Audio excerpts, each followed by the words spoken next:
The educational significance of uncovering hidden orders lies in teaching citizens and students how to think beyond appearances. In every field, politics, corporate life, media, or academia, there are layers of decision making that protect the core authority. When an action shocks the world, we must train our minds to ask who benefits, who authorized, who remained silent when the plan was formed. Understanding this pattern is a form of civic literacy. It reveals how governance and influence intertwine to form outcomes that may seem accidental but are, in fact, deliberate. Another important lesson in this keynote is the relationship between secrecy and accountability. Power thrives in obscurity. When orders are given informally or hidden behind intermediaries, tracing responsibility becomes nearly impossible. This creates what scholars call plausible deniability, where those in charge can publicly deny involvement while privately orchestrating events. In the study of leadership ethics, this represents a failure of moral transparency. A responsible leader ensures that their authority is used with clarity, leaving a record of decisions that can be scrutinized. But when power is abused, the opposite happens. Records vanish, conversations go unwritten, and witnesses are silenced. This deliberate fog serves one purpose: to prevent the world from connecting the dots between order and outcome. In this context, the exposure of hidden directives is not only a political act, but also a moral duty. It restores the link between action and accountability, between command and consequence. To expose who ordered is to pull the invisible hand into the light. It challenges the assumption that some people or institutions stand above judgment. In educational discussions, this theme resonates deeply with the philosophy of justice and ethics. Justice cannot exist if cause and responsibility remain hidden. Ethics demands visibility. It demands that those who wield authority be held answerable for what is done in their name or under their influence. Moreover, the existence of hidden orders raises profound questions about the psychology of obedience. Why do people follow ambiguous commands? What causes them to act on assumptions rather than direct orders? Research in social psychology, such as the famous studies on authority and conformity, shows that individuals often surrender moral judgment when they believe they are serving a higher cause or obeying a superior. In this light, the person who carried out the act may have believed they were doing what was expected, while the real directive originated from those who built that expectation. This illustrates how ethical corruption travels downward through an organization disguised as loyalty. When such structures of hidden control are exposed, societies evolve. Exposure disrupts the illusion of innocence that power constructs around itself. It teaches the public to be more critical, to demand transparency, and to resist blind obedience. Education, therefore, becomes a shield against manipulation. Students and citizens alike must learn how to detect patterns of secrecy, to identify when official narratives omit crucial links. The more people understand this dynamic, the harder it becomes for hidden orders to survive. In summary, the first keynote reveals an enduring truth about human systems, that wrongdoing rarely originates from a single visible source. There is almost always a deeper web of influence, intention, and approval. To expose this web is not merely to seek revenge, it is to reclaim moral order from the shadows of deception. Whether in politics, business, or social structures, uncovering hidden orders transforms passive spectators into active guardians of truth. It reminds us that the power to act in darkness depends on the public's willingness to remain blind. And once the eyes of society open, even the most hidden directive begins to crumble. This understanding, cultivated through reason and inquiry, is the foundation of an educated, just, and vigilant world. Demanding accountability at every level emphasizes a powerful and universal truth, that justice cannot be achieved by addressing only the visible layers of wrongdoing. It must penetrate every rank, every institution, and every person who played a role, however small, in allowing the act to occur. Accountability is not a single destination, it is a continuous process of truth, seeking moral evaluation, and institutional integrity. It is about understanding that corruption, injustice, and moral failure are not sustained by one person's act alone, but by the collective inaction, silence, and complicity of many.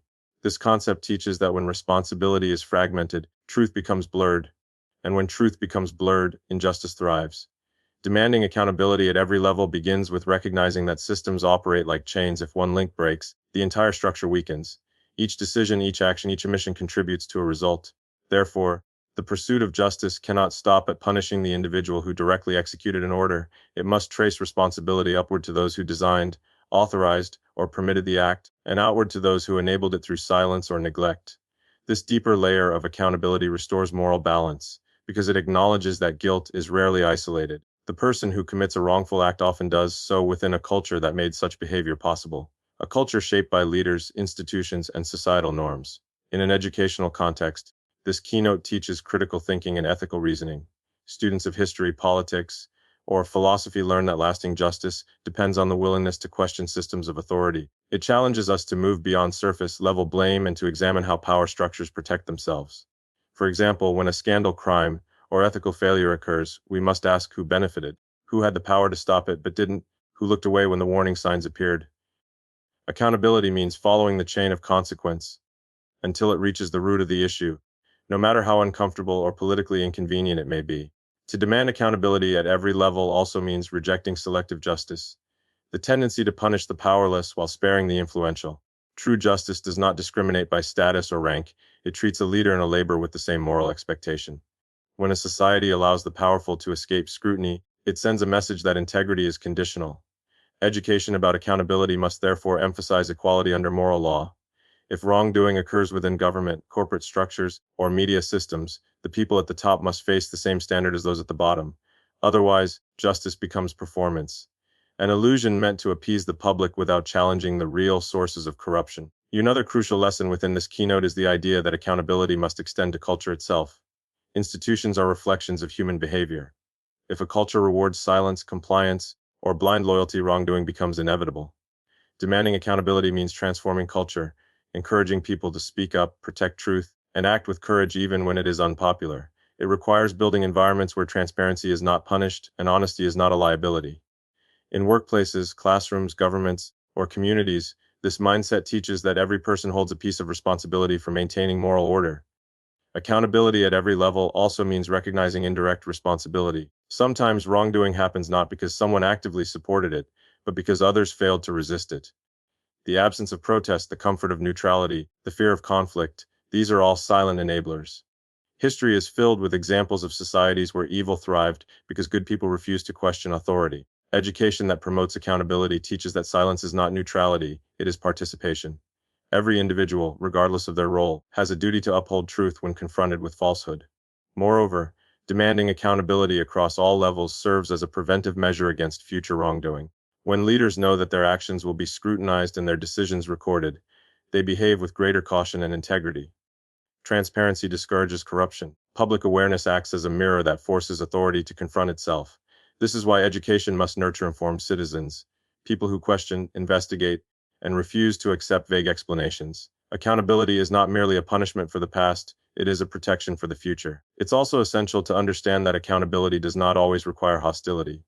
It is not a call for vengeance but for restoration. It seeks to repair systems, rebuild trust, and ensure that truth is not buried under fear or political pressure. A society that embraces accountability at every level matures into one that values honesty over comfort. It learns that to protect its moral foundation, it must constantly evaluate its leaders, its institutions, and even itself. Finally, this keynote represents a moral awakening. It teaches that integrity is not hierarchical. It must flow both upward and downward. When individuals hold themselves accountable, they strengthen their families. When families hold institutions accountable, they strengthen their communities. When communities hold leaders accountable, they strengthen their nations. This interconnected web of responsibility is what sustains justice. Without it, systems collapse into chaos and corruption. To demand accountability at every level is to declare that no one is above truth. It is to affirm that every human action carries weight, and every decision shapes the moral direction of society. It is to understand that justice is not the duty of a few but the obligation of all. And when every layer of society, from the citizen to the leader, from the worker to the institution, accepts this truth, a culture of integrity emerges where wrongdoing cannot hide and where truth, once revealed, becomes unstoppable. Framing as Truth vs. Cover Up explores one of the most powerful dynamics in human history: the battle between those who seek to reveal the truth and those who work tirelessly to conceal it. This conflict is not limited to politics or power structures, it exists in every field where information shapes perception. The moment an uncomfortable truth emerges, forces of denial and distortion rise to counter it. In this battle, the truth becomes not just a set of facts but a test of courage, and the cover-up becomes not just an act of secrecy, but a deliberate manipulation of reality. Understanding this struggle is vital for any educated mind, because it teaches how truth operates in the face of fear, authority, and deception. Throughout history, societies have been defined by how they handle the truth.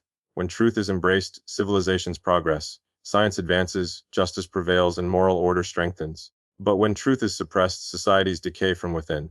Cover-ups are more than lies, they are carefully constructed illusions designed to control public thought and protect power.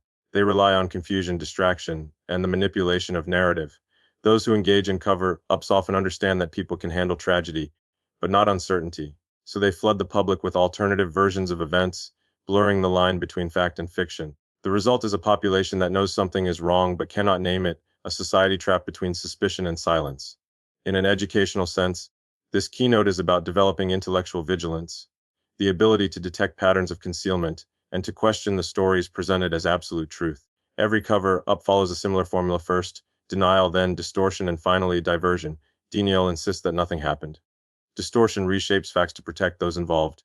Diversion shifts attention elsewhere, turning the public eye away from the heart of the issue. This cycle thrives in environments where people are discouraged from asking questions or punished for seeking clarity. Education's role, therefore, is to break that cycle, to train minds to differentiate evidence from emotion, testimony from propaganda, and truth from narrative. The framing of truth versus cover-up also reveals much about human nature. People often avoid truth because it demands change, responsibility, and confrontation. Truth dismantles comfort. It exposes the hidden motives behind actions that seem noble. In contrast, a cover-up offers stability, a false peace built on silence. Institutions exploit this tendency by packaging lies as reassurance. They present manipulated information as a way to protect the public from panic, when in reality, it protects the powerful from accountability. Learning to recognize this tactic is essential in cultivating moral and intellectual independence. Another layer of this keynote is the role of communication in shaping perception. In a world saturated with media, truth no longer spreads automatically, it must compete for attention. Cover-ups exploit this by dominating information channels. They repeat a version of the story so frequently and confidently that it begins to feel like fact. This is known as narrative dominance, when repetition replaces reality. Educationally, this teaches a crucial skill: the ability to verify, cross-check, and seek primary sources before forming conclusions. A wise person does not absorb information passively, they interrogate it, weigh it, and look for what has been omitted as much as what has been said. Truth, on the other hand, is often quiet, uncomfortable, and slow to surface. It is carried by those who have nothing to gain except integrity. These truth seekers, whether journalists, whistleblowers, teachers, or citizens, often face ridicule or danger because exposing the truth threatens established power. Yet their persistence embodies the moral strength that education strives to cultivate, the courage to stand by facts even when it costs something. Truth does not require permission to exist, but it requires courage to be spoken. The educational importance of this keynote lies in teaching discernment, the art of seeing through appearances. A well-informed society cannot be easily deceived, because it recognizes when language is used to manipulate rather than clarify. For example, when an institution says, "We are investigating," but never releases results, that is not transparency, it is deflection. When authorities say, "There's no evidence," while restricting access to information, that is not objectivity, it is control. By learning to recognize these linguistic tactics, individuals become less vulnerable to misinformation and more capable of defending truth. The framing of truth versus cover-up is also a moral struggle. Truth demands honesty, humility, and accountability. A cover-up demands deception, fear, and control. The two cannot coexist for long. One must ultimately overpower the other. This is why every generation must fight its own battle between them. The choice to stand for truth is rarely convenient. It can isolate, expose, and endanger, but it is the foundation of every ethical civilization. A society that chooses comfort over truth may survive temporarily, but it will eventually collapse under the weight of its own lies. In the end, the difference between truth and cover-up is the difference between light and shadow. One reveals, the other conceals. One liberates, the other imprisons. To frame truth as a moral necessity rather than an option is the essence of education. It teaches us that knowledge is not merely about collecting facts, but about defending them against distortion. The moment a person decides to stand on the side of truth, even in silence, they become part of the resistance against manipulation.